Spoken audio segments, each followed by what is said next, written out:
नमस्कार दोस्तों, एक बार फिर से आप सभी का स्वागत है हमारे YouTube channel civil service institute में।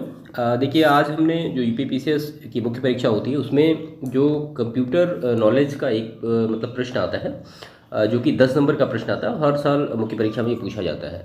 तो हम सबसे पहले तो ये देख लेंगे कि 2021 है, 2017 है, 2016 है, 2010, 2014, फिर 2013, फिर 2010 में कंप्यूटर से रिलेटेड कौन कौन से प्रश्न पूछे गए। क्योंकि अगर आप सिलेबस की बात करेंगे तो सिलेबस में सिर्फ इतना लिखा हुआ है, कंप्यूटर ज्ञान। ठीक है, तो कंप्यूटर ज्ञान अब ये तो बहुत बड़ा हो जाएगा। तो वो जो प्रश्न आए हैं उससे हम ये क्लियर कर लेंगे कि चीज़ों को कहाँ तक हमें एलेबोरेट करना है, कहाँ तक एक्सपेंड करना है, और मतलब वहाँ तक की तैयारी हमारी बेहतर होनी चाहिए। क्योंकि प्रश्न ही एक बॉर्डर लाइन बताएंगे हमें कि इस चीज़ को यहाँ तक पढ़ना है। क्योंकि कंप्यूटर ज्ञान तो बहुत सारी चीज़ें उसमें इनबिल्ट हो जाती हैं ऑटोमेटिक। तो सबसे पहले हम प्रश्न देख लेंगे, उसके बाद जो पर्टिकुलर और इम्पॉर्टेंट चीज़ें हैं जो कि प्रश्न हैं वो हमने यहाँ पे सॉल्व आउट किए हैं कि कैसे उनको लिखा जाएगा और सारी चीज़ें हैं। तो सबसे पहली चीज़ें तो यहाँ पे ये आप देख लीजिए कि ये आते हैं 10 नंबर के, यानी 2 नंबर के एक प्रश्न आते हैं। अब 2 नंबर के एक प्रश्न में कितने शब्द आपको लिखने हैं, तो मेरे हिसाब से लगभग 30 से लेकर 50 शब्द के बीच में आप इनको लिखिए। क्योंकि जो मुख्य परीक्षा में पेपर होता है वो 8 नंबर का आता है। तो 8 नंबर का जो प्रश्न होता है उसमें कितने वर्ड लिखने पड़ते हैं, उसमें 200 वर्ड लिखने पड़ते हैं। ठीक है, तो अगर 8 नंबर के लिए 200 वर्ड लिखने पड़ रहे हैं तो यहाँ पे 2 नंबर के लिए आपको 30, 40, 50 इस तरह से शब्द आपको डालने पड़ेंगे। ठीक है, तो यहाँ पे ये 2021 का पेपर है। 2021 में जो प्रश्न पूछा गया था कंप्यूटर से रिलेटेड, हम उसको देख लेते हैं। और यहाँ पे छोटे छोटे प्रश्न आए, 2-2 नंबर के 5 प्रश्न पूछे गए थे। और ट्रेंड लगभग आयोग का यही रहता है। 2017 में भी ऐसा पूछा गया, 2016 में भी यही पूछा गया है। हाँ, 2014 में सिर्फ 2 प्रश्न पूछे गए थे 5-5 नंबर के। तो वन बाय वन सारी चीज़ों को हम यहाँ पर डिस्कस कर लेते हैं। चैनल को सब्सक्राइब कर लीजिएगा, वीडियो को लाइक करिएगा, दूसरों को भी शेयर करिएगा। ROARO और PCS प्रीलिम्स और मेंस एग्जामिनेशन के लिए रिलेवेंट जो डेटा होगा वो आपको यहाँ मिलेगा। तो इसमें सबसे पहला हम देखते हैं 2021 की मुख्य परीक्षा में प्रश्न कौन कौन से पूछे गए कंप्यूटर से रिलेटेड। तो ये प्रश्न है, कंप्यूटर संबंधी निम्नलिखित प्रश्नों के संक्षेप में उत्तर दीजिए। ठीक है, अब यहाँ पे पहला लिखा गया है, ऑपरेटिंग सिस्टम से क्या अभिप्राय है, वर्तमान परिदृश्य में उपयोग किए जाने वाले लोकप्रिय ऑपरेटिंग सिस्टम कौन से हैं। ठीक है, तो आपको ये बताना है कि ऑपरेटिंग सिस्टम क्या होता है और जो वर्तमान परिदृश्य में कौन कौन से ऑपरेटिंग सिस्टम यूज होते हैं।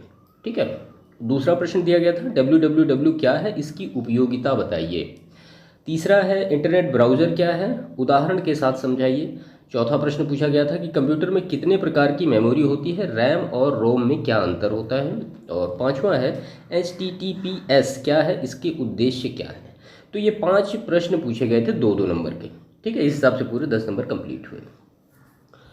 अब इसके बाद 2017 की अगर हम बात कर लें तो 2017 में कंप्यूटर संबंधी निम्नलिखित प्रश्नों के संक्षेप में उत्तर दीजिए। पहला प्रश्न था, पर्सनल कंप्यूटर सर्वप्रथम किस कंपनी ने बनाया था। दूसरा था, MS वर्ड क्या है। तीसरा प्रश्न था, रैम क्या है। चौथा प्रश्न था, पेन ड्राइव क्या है। और पांचवा प्रश्न था, भारत में निर्मित सुपर कंप्यूटर का निर्माण किस संस्था ने किया है। तो ये छोटे छोटे प्रश्न, 5 प्रश्न 10 नंबर के टोटल 2017 मुख्य परीक्षा में ROARO के पूछे गए। इसी तरह से अगर 2016 की बात करें तो यहाँ भी 5 प्रश्न पूछे गए। कंप्यूटर संबंधी निम्नलिखित प्रश्नों के संक्षेप में उत्तर दीजिए। पहला प्रश्न पूछा गया, XML का पूरा नाम लिखें, XML की क्या उपयोगिता है। बायोस क्या है, इसकी अवस्थिति क्या है। और गूगल द्वारा भारत में डिजिटल भुगतान सेवा हेतु प्रारंभ नई मोबाइल एप्लीकेशन क्या है। उसके बाद GPRS क्या है और CD-ROM क्या है। तो ये 5 प्रश्न पूछे गए 2016 की मुख्य परीक्षा में ROARO की। इसके बाद अगर हम 2014 की बात करें तो 2014 में 2 प्रश्न पूछे गए थे 5-5 नंबर के। पहला प्रश्न है, सॉफ्टवेयर कंप्यूटर को मानव के लिए कैसे उपयोगी बनाता है, स्पष्ट कीजिए। आपको यहाँ बताना है सॉफ्टवेयर के बारे में सारी चीज़ें कि सॉफ्टवेयर क्या होता है, ह्यूमन के लिए वो कैसे रिलेवेंट होता है, ये सारी चीज़ें। दूसरा प्रश्न, माइक्रोसॉफ्ट की कार्य प्रणाली का उल्लेख कीजिए। ये 2 प्रश्न पूछे गए 2014 की मुख्य परीक्षा में। अगर 2013 की हम बात कर लें तो 2013 में भी 2 प्रश्न इससे पूछे गए। कंप्यूटर ज्ञान से संबंधित निम्नलिखित प्रश्नों के उत्तर दीजिए। पहला है, कंप्यूटर की विशिष्टताओं पर प्रकाश डालिए। और दूसरा प्रश्न था, कंप्यूटर संबंधी परिभाषिकों में मशीन लैंग्वेज और असेंबली लैंग्वेज पदबंधों का आशय स्पष्ट करते हुए एक लेख लिखिए। यानी जो मशीन लैंग्वेज क्या होती है और असेंबली लैंग्वेज क्या होती है, इनका आपको डिफरेंस बताना था कि कंप्यूटर में इन सब चीज़ों का क्या मतलब होता है। इसके बाद अगर हम 2010 की बात करें तो यहाँ पे 5 प्रश्न पूछे गए थे। पहला प्रश्न है, कंप्यूटर में वर्ड्स प्रोसेसिंग क्या है, इसके उपयोग बताइए। कंप्यूटर फाइल किसे कहते हैं, वहाँ इसका क्या उपयोग होता है। तीसरा प्रश्न, कंप्यूटर फ्लॉपी क्या है, इसका कंप्यूटर में क्या उपयोग होता है, संक्षेप में समझाइए। और तीसरा प्रश्न इसका है, कंप्यूटर हार्डवेयर क्या है, और नेक्स्ट लास्ट में कंप्यूटर सॉफ्टवेयर क्या होता है। तो ये कंप्यूटर से रिलेटेड इसमें पूछे गए थे 2013 में। अगर 2010 की बात करें, ये स्पेशल मेंस का पेपर था, तो यहाँ भी 5 प्रश्न पूछे गए थे। कौन कौन से प्रश्न हैं, कंप्यूटर सॉफ्टवेयर किसे कहते हैं, इसके कितने प्रकार होते हैं, कंप्यूटर में सीपीयू क्या है, इसमें क्या क्या विद्यमान होता है, कंप्यूटर फ्लॉपी किसे कहते हैं, इसका कंप्यूटर में क्या उपयोग होता है, कंप्यूटर में पेन ड्राइव से आप क्या समझते हैं, इसका क्या उपयोग होता है, कंप्यूटर में इंटरनेट से क्या तात्पर्य है, इसका क्या उपयोग होता है। ठीक है, तो ये 2010 से लेकर के 2021 तक की जितनी भी आर की परीक्षाएं हुई, मुख्य परीक्षा, उनमें सारे कंप्यूटर से रिलेटेड जो प्रश्न पूछे गए वो सारे हमने यहाँ पे लिए हैं। देखिए, इससे आपको मोटा मोटा आइडिया लग रहा होगा कि हमको किस लेवल तक चीज़ों को एक्सपैंड करके कंप्यूटर नॉलेज का जो सेक्शन है, जो 10 नंबर का सेक्शन है, उसमें पढ़ना है। देखिए, मेरे हिसाब से मैं कहूँ तो आप ये पूरा सिलेबस, या ये कहूँ कि जो पूरे प्रश्न हैं, इनको अच्छी तरीके से तैयार कर लेंगे, सारे प्रश्न जितने भी पूछे गए हैं, तो आपको एक ऑटोमेटिक बाउंड्री की लिमिट मिल जाएगी। आप चीज़ों को बेहतर तरीके से समझ पाएंगे, उनको बेहतर तरीके से कर पाएंगे। और बाकी हमारे चैनल पे कंप्यूटर से रिलेटेड एक सेशन होगा, एक मास्टर सेशन करेंगे 1.5 घंटे के आसपास का। तो वहाँ पे जो मतलब प्रश्न आ सकते हैं, या जो प्रश्न आए हैं, जैसे ये सारे प्रश्न, इन सभी का सोल्यूशन बेहतर तरीके से एक सेशन में करेंगे, 1-1.5 घंटे में। तो वो पूरा आपका 10 नंबर का जो सेक्शन होगा वो कंप्लीट करा देगा। ठीक है, इसके बाद कुछ रिलेवेंट फैक्ट और भी देखते हैं जो कि कंप्यूटर से रिलेटेड है। तो देखिए, इसमें जो सबसे पहला प्रश्न लिखा हुआ है, जीपीआरएस क्या है, ये प्रश्न पूछा भी गया है।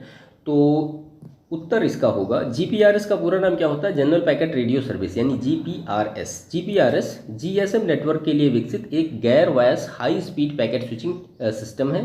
जीपीआरएस एक पैकेट संरेखित वायरलेस संचार सेवा है जो 3G और 2G सेलुलर ट्रांसमिशन नेटवर्क पर मोबाइल सिग्नल प्रसारित करती है। देखिए, कंप्यूटर में जो कुछ टेक्निकल वर्ड हैं उनको आप अंग्रेजी में लिख सकते हैं, उसकी हिंदी लिखने की कोई आवश्यकता नहीं है। ठीक है, तो फ्लिप फ्लॉप एक प्रकार का सर्किट होता है जिसकी 2 स्टेजेज होती हैं। कौन सी, 0 और 1। इसका प्रयोग स्टेट इन्फॉर्मेशन को स्टोर करने के लिए किया जाता है। फ्लिप फ्लॉप एक सीक्वेंशियल लॉजिक सर्किट है जो एक बिट स्टोर करने के लिए सक्षम होता है। फ्लिप फ्लॉप का आउटपुट स्थिर होता है, यानी स्टेबल होता है, और यह सिर्फ 2 वैल्यू को ही कैरी करता है, एक हाई वोल्टेज को और दूसरा लो वोल्टेज को। जैसे एक आउटपुट या तो 0 होगा या फिर 1 होगा, तो 2 ही इसके आउटपुट निकलेंगे, या तो 0 निकलेंगे या तो फिर 1 निकलेंगे। स्टोरेज डिवाइस है, यह बाइनरी बिट 0 या 1 को स्टोर कर सकता है। यह एक कंप्यूटर को सबसे छोटा स्टोरेज यूनिट होता है, जैसे कि यह एक सिंगल बिट 0 या 1 स्टोर करता है। एक्सटर्नल इनपुट्स की संख्या फ्लिप फ्लॉप के टाइप के ऊपर निर्भर करती है। अब फ्लिप फ्लॉप को स्टेबल मल्टी वाइब्रेटर भी कहते हैं। इससे सर्वप्रथम विलियम एसेल तथा FW जॉर्डन ने 1918 में विकसित किया था। तो ये एक फ्लिप फ्लॉप से रिलेटेड प्रश्न था कि फ्लिप फ्लॉप क्या होता है। इतनी सारी चीज़ें आप लिख सकते हैं अगर प्रश्न फ्लिप फ्लॉप से पूछा जा रहा है। ठीक है, इसके बाद नेक्स्ट प्रश्न है, कंप्यूटर की विशिष्टताओं पर प्रकाश डालिए, यानी जो कैरेक्टरिस्टिक्स होती हैं कंप्यूटर्स की, वो सारी चीज़ें। तो यहाँ पे सबसे पहली जो कैरेक्टरिस्टिक्स है कंप्यूटर की वो है स्पीड से रिलेटेड। तो कंप्यूटर 1 सेकंड में लाखों गणनाएं कर सकता है। किसी मनुष्य द्वारा पूरे साल में किए जाने वाले कार्य को कंप्यूटर क्या करेगा, कुछ ही सेकंड में काम कर देगा। कंप्यूटर प्रोसेसर के स्पीड को हर्ट्ज में नापते हैं। वर्तमान समय में कंप्यूटर नैनो सेकंड यानी 10⁻⁹ सेकंड में गणनाएं कर सकता है। ये नॉर्मल कंप्यूटर की बात हो रही है। पर्सनल क्या कहते हैं, जो सुपर कंप्यूटर होते हैं उनकी स्पीड अलग होती है। इसके बाद एक्यूरेसी की बात करें, अगर त्रुटि रहित कार्य, तो कंप्यूटर की गणनाएं लगभग त्रुटि रहित होती हैं। गणना के दौरान अगर कोई एरर पाई जाती है तो वह प्रोग्राम या डेटा में मानवीय गलतियों के कारण होती है। अगर डेटा और प्रोग्राम सही है तो कंप्यूटर हमेशा ही सही परिणाम देता है। कभी कभी वायरस के कारण कंप्यूटर में त्रुटियां आ जाती हैं। तो ये दूसरा उसका कैरेक्टरिस्टिक्स हो गया। पहला हो गया स्पीड और दूसरा हो गया एक्यूरेसी। तीसरे कैरेक्टरिस्टिक्स की बात करें अगर हम, तो वो परमानेंट स्टोरेज होता है, यानी स्थायी भंडारण क्षमता। कंप्यूटर में प्रयुक्त मेमोरी को डेटा सूचना के निर्देशों के अस्थायी भंडारण के लिए प्रयोग किया जाता है। चूँकि कंप्यूटर में सूचनाएं इलेक्ट्रॉनिक तरीके से संग्रहित की जाती हैं, अतः सूचना के समाप्त होने की संभावना कम रहती है। जाहिर सी बात है, जब भी कोई डेटा सेकेंडरी डिवाइस यानी सेकेंडरी स्टोरेज डिवाइस में चला जाता है तो वो फिर ऑटोमेटिक हमेशा के लिए सेव हो जाता है। इसके बाद है फिर ऑटोमेटिक यानी स्वचालित होता है। तो कंप्यूटर एक स्वचालित मशीन है जिसमें गणना के दौरान मानवीय हस्तक्षेप की संभावना नगण्य रहती है। हालांकि कंप्यूटर को कार्य करने के लिए निर्देश मनुष्यों द्वारा ही दिए जाते हैं, पर एक बार आदेश दिए जाने के बाद वह बिना रुके कार्य कर सकता है। यानी एक बार अगर आपने कमांड दे दिया तो फिर जितना भी उस कमांड का प्रोसेस है वो होने के बाद सिस्टम फिर स्टॉप होगा। लार्ज स्टोरेज कैपेसिटी यानी विशाल भंडारण क्षमता। तो कंप्यूटर में बाह्य यानी एक्सटर्नल तथा आंतरिक यानी इंटरनल संग्रहण माध्यम लाइक एस हार्ड डिस्क है, फ्लॉपी डिस्क है, मैग्नेटिक टेप है, CD रोम है, में असीमित डेटा और सूचनाओं का संग्रहण किया जा सकता है। कंप्यूटर में सूचनाएं कम स्थान घेरती हैं, अतः इसकी भंडारण क्षमता क्या होती है? विशाल और असीमित होती है। ऐसा असीमित नहीं लेकिन विशाल होती है, ये कह सकते हैं। इसके बाद फास्ट रिट्रीवल यानी भंडारित सूचना को तीव्र गति से प्राप्त करना। तो कंप्यूटर प्रयोग द्वारा कुछ ही सेकंड में भंडारित सूचना में से आवश्यक सूचना को प्राप्त किया जा सकता है। रैम यानी रैंडम एक्सेस मेमोरी के प्रयोग से यह काम और भी सरल हो गया है। इसके बाद नेक्स्ट प्रश्न है, कंप्यूटर संबंधी परिभाषिकों में मशीन लैंग्वेज और असेंबली लैंग्वेज पदबंधों का आशय स्पष्ट करते हुए एक लेख लिखिए। अब आपको यहाँ पे बताना है मशीन लैंग्वेज क्या होता है और दूसरा आपको बताना है असेंबली लैंग्वेज क्या होता है। तो इसका एक्सप्लेनेशन देखते हैं। तो यहाँ पे हम देखते हैं मशीन लैंग्वेज क्या होता है। देखिए कंप्यूटर की लैंग्वेज की अगर बात करेंगे तो वो 0 और 1 होती है, ठीक है, जिसे कंप्यूटर द्वारा बिना ट्रांसलेशन प्रोग्राम में समझा और क्रियान्वित किया जा सकता है। जबकि असेंबली लैंग्वेज को निम्न स्तरीय भाषा यानी लो लेवल लैंग्वेज भी कहते हैं। इस भाषा में अक्षर व अंकों से बना एक न्यूमेरिक कोड का प्रयोग होता है जिसका एक निश्चित अर्थ होता है। जैसे जोड़ने के लिए ऐड लिखा जाएगा, SUB लिखा जाएगा, सब्सट्रैक्शन मतलब घटाने के लिए, डेटा को मेमोरी में लोड करने के लिए LD लिखा जाएगा। ये सारे जो लैंग्वेज हैं ये कहाँ यूज होते हैं? ये असेंबली में यूज होते हैं। और मशीन लैंग्वेज वो थोड़ा उससे अलग है क्योंकि ये सभी चीज़ों को मशीन लैंग्वेज में ही कन्वर्ट करके जो प्रोसेसर होता है, प्रोसेसर कन्वर्ट करता है, उसके बाद वो सेकेंडरी स्टोरेज डिवाइस में या रैम में ऑटोमेटिक डेटा सेव होता है। मशीन लैंग्वेज के 2 भाग होते हैं। पहला क्या होता है? तो पहला होता है कमांड कंप्यूटर को दिए जाने वाले निर्देश, और दूसरा होता है ऑपरेटेड कंप्यूटर मेमोरी में डेटा की स्थिति बताता है। जबकि असेंबली लैंग्वेज में अलग अलग कंप्यूटर और सॉफ्टवेयर पैकेज का न्यूमोनिक कोड अलग अलग हो सकता है। प्रयोग से उस सॉफ्टवेयर के असेंबलर द्वारा उस भाषा को मशीन भाषा में बदला जाता है। अब देखिए 2 चीज़ें होती है जब भी हम कोई भी डेटा सिस्टम में लिखते हैं। तो एक तो होता है कंपाइलर, ठीक है। तो कंपाइलर क्या करता है? वो हमारे डेटा को ले जाके मशीन लैंग्वेज में कन्वर्ट करता है। अगर असेंबलर है तो असेंबलर का भी यही काम होगा कि वो डेटा को मशीन लेवल लैंग्वेज में कन्वर्ट करेगा। तो अगर सिस्टम में कंपाइलर और असेंबलर नहीं है तो ये चीज़ें बेहतर तरीके से वर्क नहीं करेंगी। कंपाइलर का काम सिंपल 0 और 1 में कन्वर्ट करना हमारे डेटा को, और असेंबलर का काम जो असेंबली लेवल लैंग्वेज होती है उसको किस में? मशीन कोड में कन्वर्ट करना, ये सारा काम है। इसके बाद मशीन लैंग्वेजेस में ट्रांसलेटर प्रोग्राम की आवश्यकता नहीं होती, पर इसमें प्रोग्राम लिखना कठिन और त्रुटियां अधिक होती है। जबकि असेंबली लैंग्वेज में प्रोग्राम लिखना अपेक्षाकृत आसान होता है पर इसके क्रियान्वयन में समझ अधिक लगती है, ठीक है। तो ये मशीन लैंग्वेज और असेंबली लैंग्वेज में थोड़ा डिफरेंस था। इसके बाद नेक्स्ट प्रश्न है, रोम किसे कहते हैं? इसका परिचय दीजिए। तो रोम क्या होता है? रोम यानी रीड ओनली मेमोरी, एक स्थायी मेमोरी जिसमें संग्रहित डेटा व सूचनाएं स्वयं नष्ट नहीं होती है तथा उन्हें बदला भी नहीं जा सकता है। रोम में सूचनाएं निर्माण के समय से ही भर दी जाती हैं तथा कंप्यूटर इन्हें केवल पढ़ सकता है, इनमें परिवर्तन नहीं कर सकता। कंप्यूटर की सप्लाई बंद होने के बाद भी रैम की सूचनाएं बनी रहती हैं, ठीक है। अब जो जैसे ये है ना रीड ओनली मेमोरी, अब इसके बहुत सारे टाइप होते हैं, EPROM, EEPROM, तो ये अलग अलग टाइप के रोम भी होते हैं, ऐसा नहीं है कि एक ही रोम होता है। देखिए रोम में जो बायोस की सेटिंग होती है, अभी आगे आप देखेंगे कि बायोस क्या होता है, BIOS, basic input output setting. तो बायोस की जो सेटिंग होती है वो रोम में सेव होती है, ठीक है। तो यहीं से जब भी हम कंप्यूटर का पावर ऑन करते हैं तो सबसे पहला जो हमारा कंट्रोल होता है वो रोम में आता है, यहाँ से सेटिंग सारी लेता है, और जितने भी पेरिफेरियल डिवाइस का मतलब ये होगा सिस्टम में जो भी कनेक्टेड डिवाइस हैं उनको चेकआउट करता है, और यहीं से फिर पोस्ट एक ऑप्शन होता है, पावर ऑन सेल्फ टेस्ट, वो ऑप्शन परफॉर्म होने के बाद फाइनली हमारा सिस्टम क्या होता है? स्टार्ट होता है। अभी आगे देखेंगे इसके बारे में डिटेल में। इसके बाद जो नेक्स्ट प्रश्न है, रैम किसे कहते हैं? तो रैंडम एक्सेस मेमोरी में सूचनाओं को क्रमानुसार न पढ़कर सीधे क्या होता है? वांछित सूचना को पढ़ा जा सकता है। जाहिर सी बात है, रैंडम लिखा है तो रैंडम ही होगा।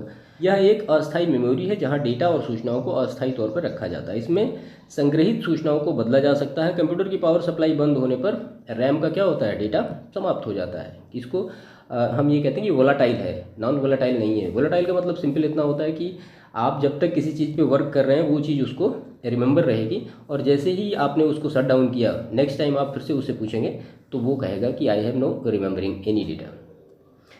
इन रैम चिप्स को मदरबोर्ड पर बने सिम्स यानी signals in line memory modules में लगाया जाता है। वर्तमान में डिम्स यानी dual in line memory modules का प्रयोग किया जा रहा है, जहां 32 बिट मेमोरी और वहीं 64 बिट मेमोरी का भी यूज होता है। देखिए दो टाइप के मतलब वो होती हैं, एक 32 बिट की मेमोरी होती है, एक 64 बिट की मेमोरी होती है, आगे इसको देख लेंगे। इसके बाद रैम को पर्टिकुलरली 2 पार्ट में डिवाइड किया जाता है, एक स्टैटिक रैम होती है, एक डायनेमिक रैम होती है। तो रैम के बारे में अगर इतना लिखने को आता है तो आप इतना इस तरह से लिख सकते हैं। इसके बाद फिर डायरेक्ट एक्सेस मेमोरी क्या होती है, यानी डीएमए। तो डीएमए, इसमें वांछित सूचना या डेटा को सीधे पढ़ा जा सकता है, इस कारण डेटा को पढ़ने में कम समय लगता है। ये डायरेक्ट एक्सेस मेमोरी के उदाहरण क्या क्या हैं, तो वो है चुंबकीय डिस्क, फ्लॉपी या hard disk, optical disk like a C D ROM, C D R, C D R W, उसके बाद फिर फ्लैश ड्राइव और मेमोरी कार्ड।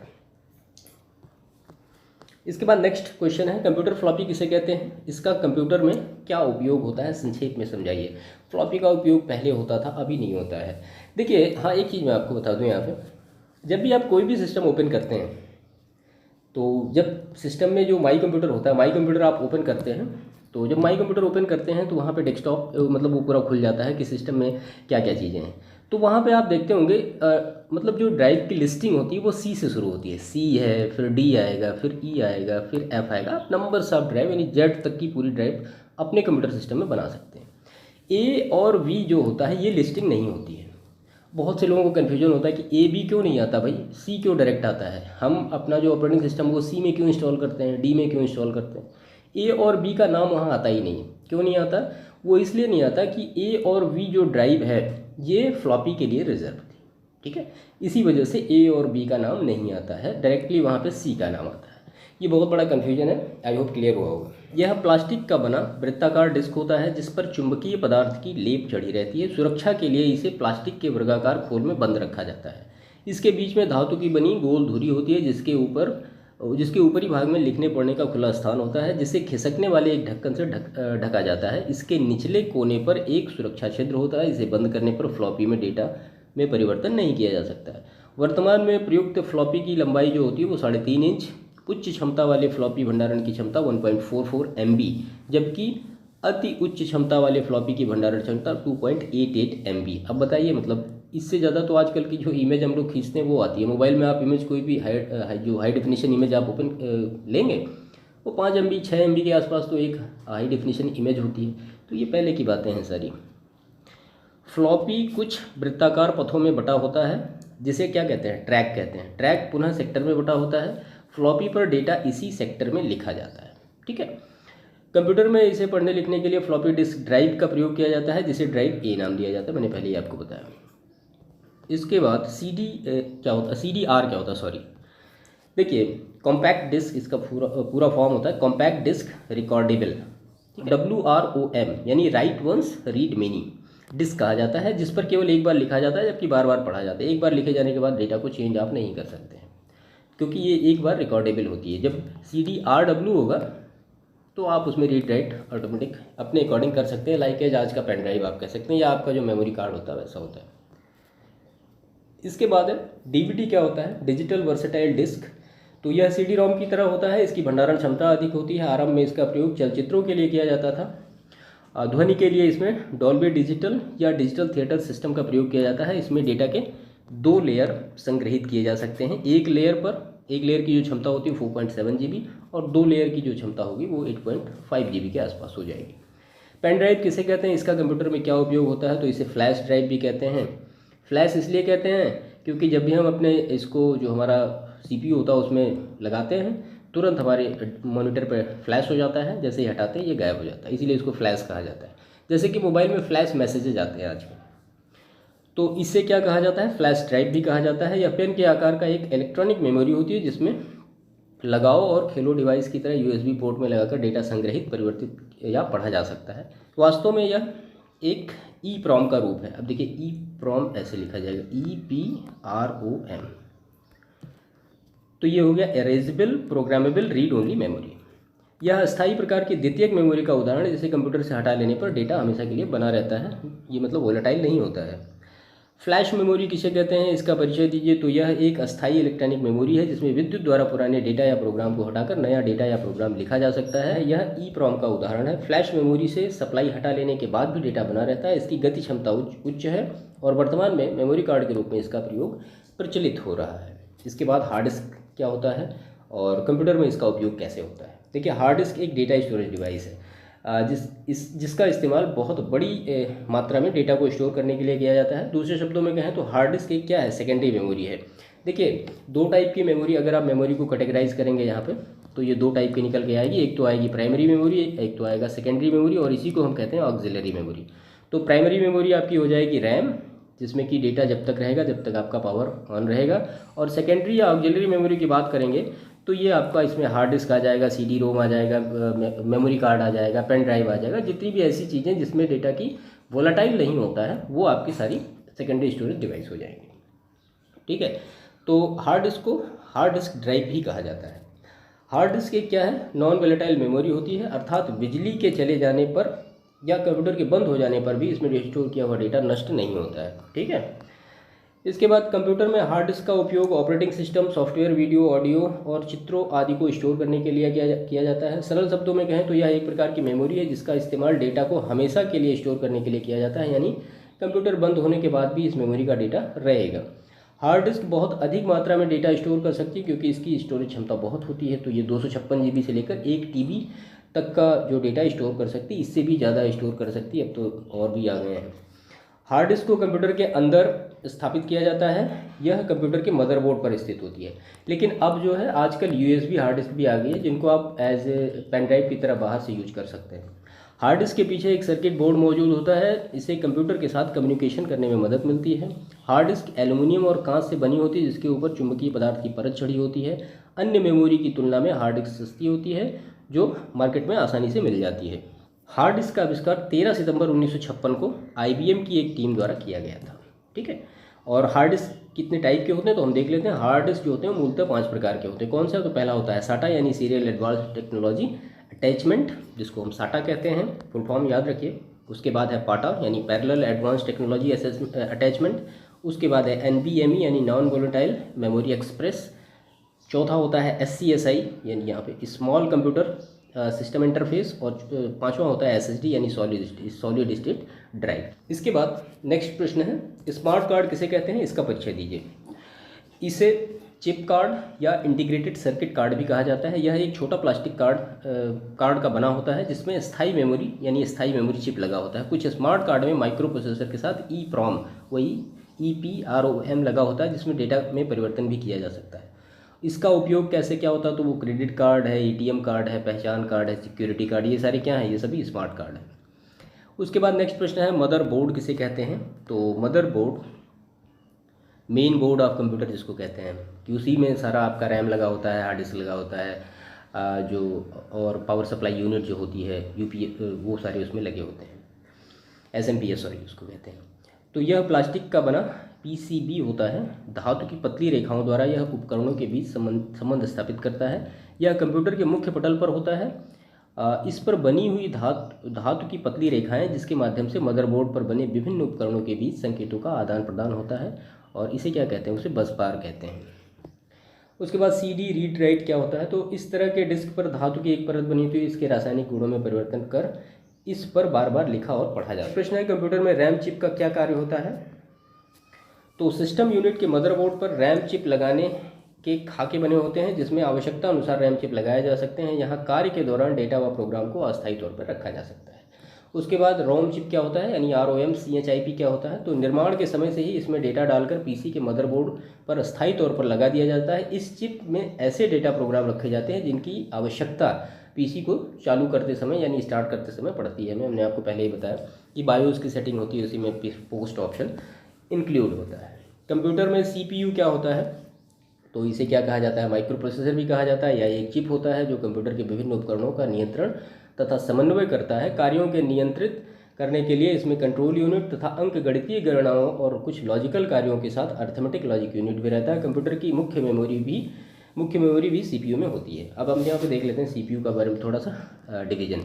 देखिए ये होता है सेंट्रल प्रोसेसिंग यूनिट, इसी को कहते हैं ब्रेन ऑफ कंप्यूटर। इसके 3 पार्ट होते हैं। एक तो होता है ALU यानी अर्थमेटिक लॉजिक यूनिट, एक होता है कंट्रोल यूनिट CU, और एक होता है रजिस्टर। तो रजिस्टर में थोड़ा मोड़ा डेटा सेव करने का मेमोरी होता है, ठीक है। तो ये पूरा CPU होता है, इसको ब्रेन कहते हैं कंप्यूटर का। इस USB किसे कहते हैं? तो USB क्या होता है?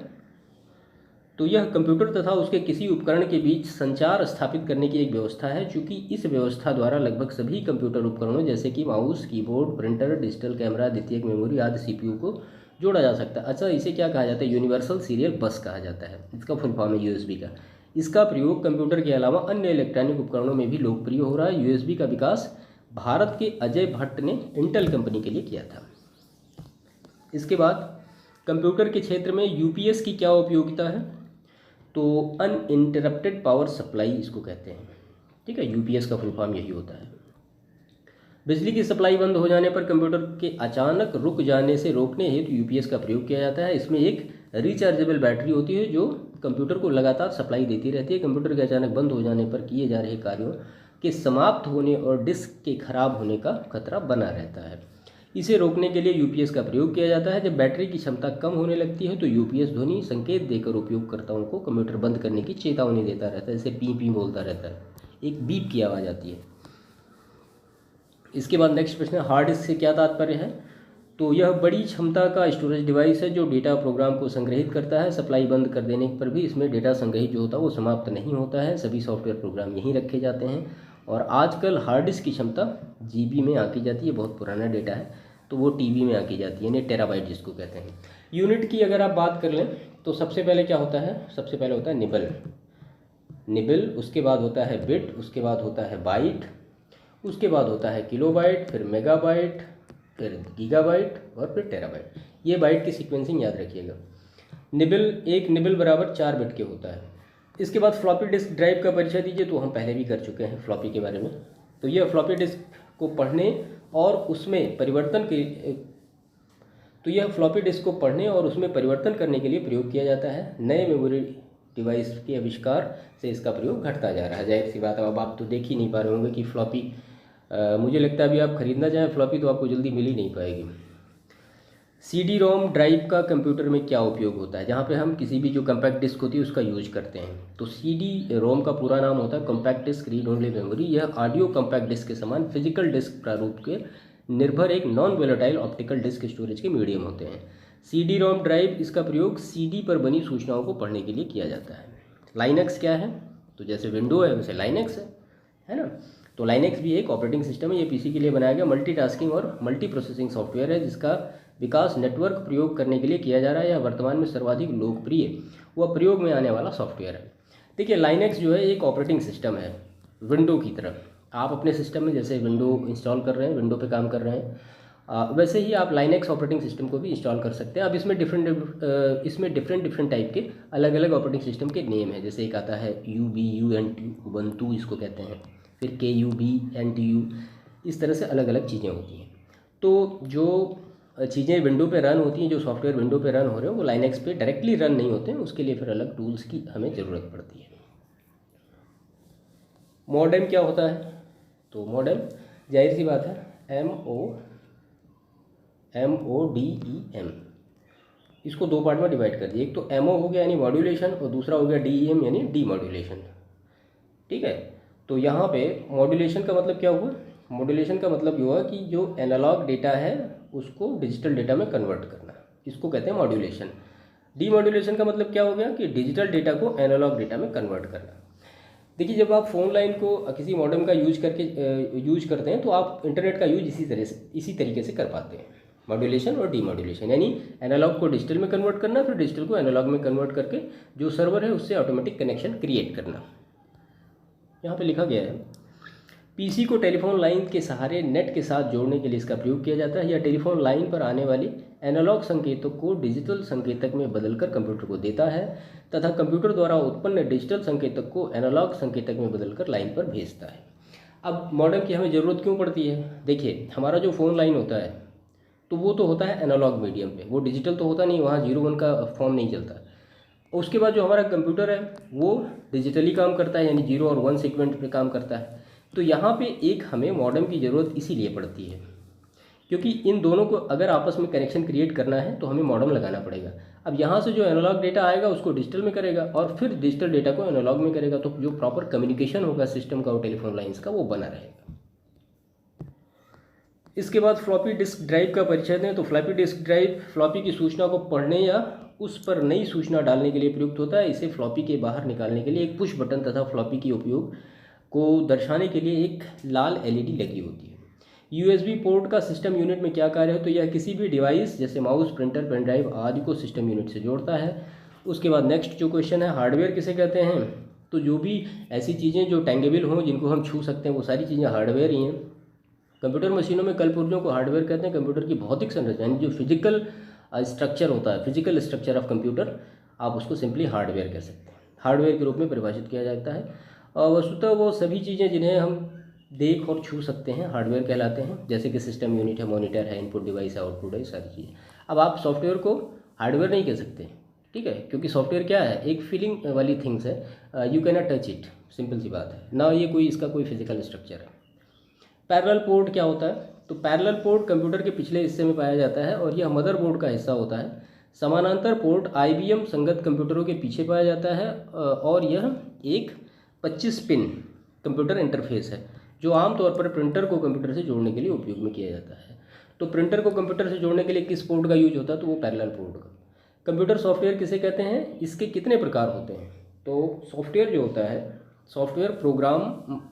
सॉफ्टवेयर प्रोग्रामों, नियम व क्रियाओं का समूह है जो कंप्यूटर सिस्टम के कार्यों को नियंत्रित करता है तथा कंप्यूटर के विभिन्न हार्डवेयर के बीच समन्वय स्थापित करता है ताकि किसी विशेष कार्य को पूरा किया जा सके। इस तरह सॉफ्टवेयर वह निर्देश है जो हार्डवेयर को निर्धारित कार्य करने के लिए उसे दिए जाते हैं। अगर हार्डवेयर इंजन है तो सॉफ्टवेयर क्या है? उसका ईंधन है। साधारणतः प्रोग्राम एप्लीकेशन एक ही चीज़ को इंगित करते हैं। सॉफ्टवेयर कितने प्रकार के होते हैं? तो 3 प्रकार के होते हैं, system software, application software, utility software. System software ऐसे सॉफ्टवेयर होते हैं जो कंप्यूटर की हेल्प के लिए हमें ज़रूरत पड़ते हैं, एप्लीकेशन सॉफ्टवेयर यूजर के लिए होते हैं और यूटिलिटी सॉफ्टवेयर दोनों के लिए होते हैं। कंप्यूटर का उपयोग बताइए, वर्ड प्रोसेसिंग क्या है?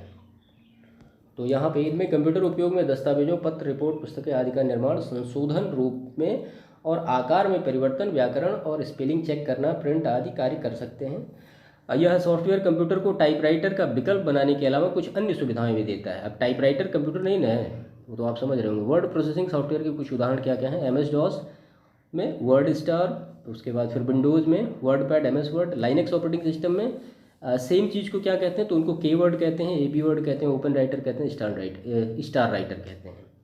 जैसे कि आप विंडो ऑपरेटिंग सिस्टम का यूज करेंगे तो उसमें आप वर्ड पैड ओपन करेंगे, ये एक एप्लीकेशन है, या MS वर्ड ओपन करेंगे। ऐसे ही जब लाइनक्स ऑपरेटिंग सिस्टम ओपन करेंगे तो उसमें के वर्ड मिलेगा, AB वर्ड मिलेगा, ओपन राइटर मिलेगा, फिर स्टार राइटर मिलेगा।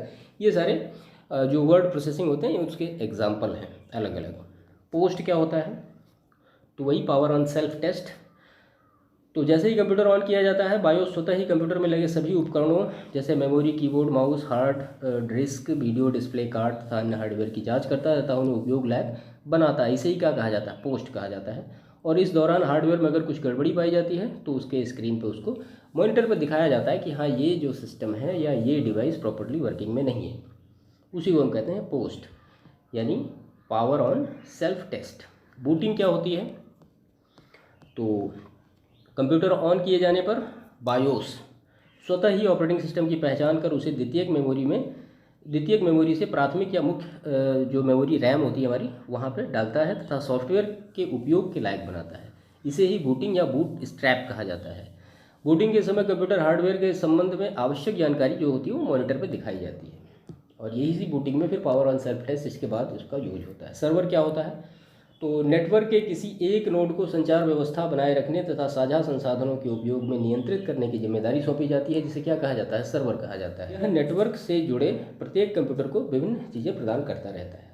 ठीक है, सर्वर का काम क्या होता है? तो सर्वर का काम बेसिक सी बात है, जो क्लाइंट होता है उसको रिस्पॉन्ड करना होता है। जैसे मान लिया कोई क्लाइंट है, अभी आप सपोज करिए आपने गूगल ओपन किया अपने मोबाइल पे या कहीं भी, तो आप कोई भी चीज़ लिख रहे हैं तो आप क्या कर रहे हैं? आप सर्वर को रिक्वेस्ट कर रहे हैं ना कि हाँ, हमें ये इन सब चीज़ों के बारे में जानकारी चाहिए। उसके बाद कुछ देर के बाद आपको सर्वर रिस्पॉन्ड कर रहा है। तो सर्वर एक बहुत बड़ा डेटा का सोर्स होता है। उसके बाद बैंडविड्थ क्या होती है? तो डेटा के संचारण के समय माध्यम में उपलब्ध उच्चतम और निम्नतम आवृत्ति की सीमा क्या होती है? बैंडविड्थ कहलाती है। बैंडविड्थ जितना अधिक होगा डेटा का संचारण उतना ही तीव्र होगा। इसका आशय संचार माध्यम में सूचना वहन करने की क्षमता से होता है। यानी जितने आपकी स्पीड होगी होता है ना बिट पर सेकंड, इसको बिट पर सेकंड में नापते हैं। अब आजकल तो मेगाबिट पर सेकंड चल रहा है। ब्रॉडबैंड का परिचय दीजिए। तो ब्रॉडबैंड क्या होता है? इस सेवा का उपयोग तीव्र गति से डेटा के संचारण के लिए किया जाता है। इसमें डेटा स्थानांतरण की गति 1 मिलियन या इससे अधिक हो सकती है। वर्तमान में इंटरनेट के लिए ब्रॉडबैंड सेवा का प्रयोग किया जा रहा है। कंप्यूटर में वाईमैक्स तकनीकी का परिचय दीजिए। तो यह लंबी दूरी के लिए बेतार की सहायता से डेटा का संचारण संभव बनाता है। इसकी विशेषता संचार माध्यम का विशाल बैंड यानी ब्रॉडबैंड वाईमैक्स 3.3 से 3.4 गीगाहर्ट्ज़ के बीच कार्य करता है। यह एक दूरसंचार प्रोटोकॉल है जिसका उपयोग ब्रॉडबैंड वायरलेस एक्सेस द्वारा मोबाइल इंटरनेट सुविधा प्रदान करने में किया जाता है। इसके बाद नेक्स्ट प्रश्न है, कंप्यूटर फाइल किसे कहते हैं, वहाँ इसका क्या उपयोग है? देखिए ये सारे प्रश्न जो हैं वो लास्ट ईयर पूछेंगे, आपने देखे होंगे, अभी प्रश्न भी देखे होंगे। और तो एक कंप्यूटर फाइल सूचनाओं में संग्रहण का स्रोत होती है जो कि एक कंप्यूटर प्रोग्राम में उपलब्ध होता है। कंप्यूटर फाइल स्थायी भंडारण पर आधारित होती है क्योंकि यह वर्तमान प्रोग्राम के समाप्त होने पर भी उपलब्ध होती है। कंप्यूटर फाइल का उपयोग सूचनाओं के संग्रहण में होता है। यह कंप्यूटर में भंडारित सभी सूचनाएं एक ही फाइल में रखी जाती हैं। इसके बाद नेक्स्ट प्रश्न है, कंप्यूटर में इंटरनेट से क्या तात्पर्य है? तो इंटरनेट केवल एक टेलीफोन लाइंस में जुड़े कंप्यूटरों की एक ऐसी विश्वव्यापी अंतर संबंधित श्रृंखला है जिसके जरिए कहीं भी आंकड़ों व कार्यक्रमों को तत्काल प्राप्त या प्रेषित किया जाता है। इंटरनेट की सहायता से World Wide Web, electronic mail, social networking site, e commerce, chatting, video conferencing, online shopping आदि की सुविधाएं प्राप्त होती हैं। ब्लूटूथ क्या है, इसका क्या उपयोग होता है? तो यह एक मोबाइल या एक वायरलेस तकनीकी मानक है जिसके द्वारा छोटे वेवलेंथ की रेडियो तरंगों का प्रयोग कर कम दूरी यानी 100 मीटर तक की दूरी के डेटा का आदान प्रदान संभव बनाया जाता है। इसकी सहायता से कंप्यूटर के विभिन्न उपकरणों जैसे कि माउस, कीबोर्ड, प्रिंटर, मॉडेम आदि को बिना तार के आपस में जोड़ा जा सकता है। आपने देखा भी होगा जो बहुत सारे माउस होते हैं वो ब्लूटूथ वाले होते हैं, कीबोर्ड जो आ रहे हैं वो सब ब्लूटूथ वाले आ रहे हैं। तथा कम दूरी पर स्थित कंप्यूटरों को आपस में जोड़कर वायरलेस पर्सनल एरिया नेटवर्क भी बनाया जाता है। इस तकनीक द्वारा मोबाइल फ़ोन की सहायता से कंप्यूटर के इंटरनेट को जोड़कर उपयोग किया जाता है और ब्लूटूथ डिवाइस को कंप्यूटर के यूएसबी पोर्ट से जोड़ा जाता है। तो ये पूरा डिटेल था कंप्यूटर के, जो हमने लास्ट ईयर के प्रश्न देखे और यहाँ पे उसके अधिकतर के आंसर देखे। बाकी कुछ बचे हुए उसको हम अपने नेक्स्ट सेशन में करेंगे। जो हम एक सेशन करेंगे कंप्यूटर के लिए पूरा कंप्यूटर नॉलेज का, तो वहाँ पे वो सारी चीज़ें कवर अप हो जाएंगी। ठीक है, तो ये देखिए आसान सेक्शन है पूरा और 10 नंबर का पूरा है। और ये बिल्कुल आप ये समझिए कि अगर आपको पता है तो आप सिंपल लिखेंगे और आपको सारे के सारे नंबर मिल जाएंगे। ठीक है, छोटा सा सिलेबस है, आप मतलब 2-3 घंटे का एक सेशन इस पर कर लीजिए तो आपके ये 10 नंबर पूरे पक्के हो जाएंगे। ठीक है, तो यहाँ पे आपने आज क्या क्या देखा, तो आपने 2021 से लेकर के 2010 तक के पेपर देखे और अधिकतर के उसमें आपने सोल्यूशन भी हमारे जो हमने यहाँ पे कराए हैं उसमें अधिकतर के सोल्यूशन भी आपको इसमें मिल गए होंगे। ठीक है, इसके बाद कंप्यूटर नॉलेज में एक सेक्शन और करेंगे हम 1-1.5 घंटे के आसपास का, जिसमें कि कुछ चीज़ें और भी रखेंगे जो एक्स्ट्रा चीज़ें होंगी जो कि परीक्षाओं में आ सकती हैं, वो सारी चीज़ें कवर अप करेंगे। ठीक है, तो सेशन को समाप्त करते हैं। चैनल को सब्सक्राइब प्लीज़ कर लीजिएगा और हमारा जो टेलीग्राम चैनल है उसको भी ज्वाइन कर लीजिए, वहाँ भी आपको ये सारी चीज़ें मिलती रहेंगी। बाकी मिलते हैं नेक्स्ट सेशन में, तब तक के लिए थैंक यू।